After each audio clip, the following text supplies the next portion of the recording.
Bienvenue à tous dans ce nouveau numéro d'Azur et Riviera.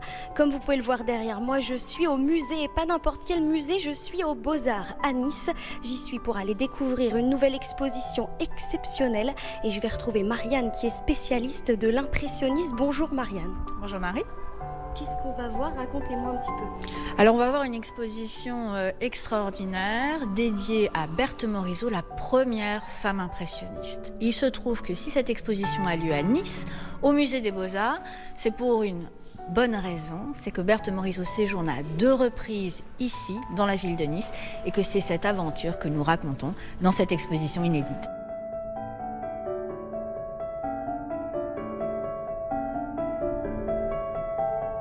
Nous sommes au début de cette belle exposition, Marianne. Berthe Morisot découvre notre belle ville de Nice. Quel a été son lien avec cette ville?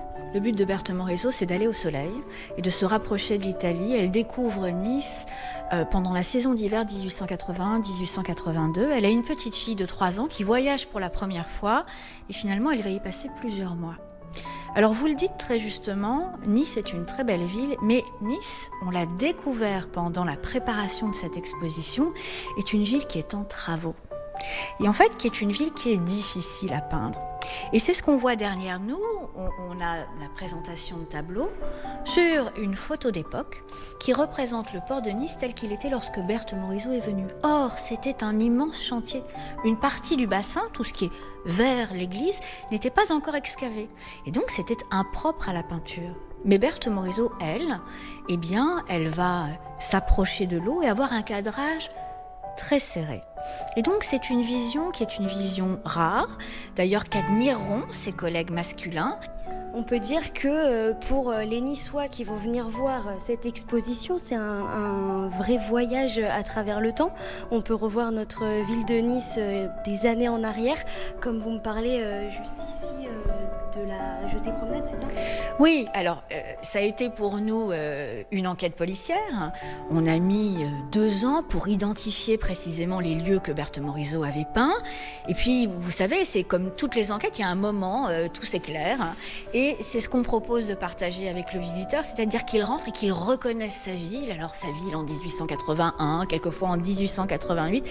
Et ça, c'est extraordinaire. Et on le voit aussi, effectivement, vous le disiez, on présente une photo de la jetée promenade. Berthe Morisot va aller sur la plage de Nice, juste en contrebas de la promenade des Anglais. Et autour d'elle, il y a le chantier de la jetée promenade. Donc c'est encore une ville en travaux, mais qu'est-ce qu'elle fait? Elle fait abstraction. Ça, c'est vraiment un moment absolument magique. Berthe Morisot, lorsqu'elle vient à Nice, elle visite l'église du Gesù, qui est donc la première église baroque de Nice. Et elle est tout à fait admirative de cette architecture, et notamment de la fenêtre qui est représentée ici. Or, il se trouve qu'à ce moment même, elle est en train d'aménager son appartement à Paris. Et donc, elle va reprendre ce dessin pour aménager une fenêtre intérieure depuis laquelle elle ouvre sur une peinture. Et c'est cette reconstitution que nous proposons aux visiteurs. Vous l'avez carrément matérialisée. Tout à fait. Alors, face à moi, il y a une peinture.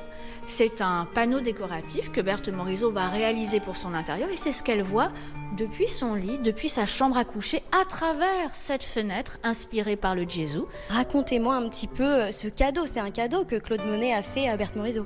Oui, Claude Monet, qui est très proche de Berthe Morisot à cette époque-là, c'est qu'elle organise, elle réaménage son appartement. Il lui dit: je vais vous faire un panneau décoratif.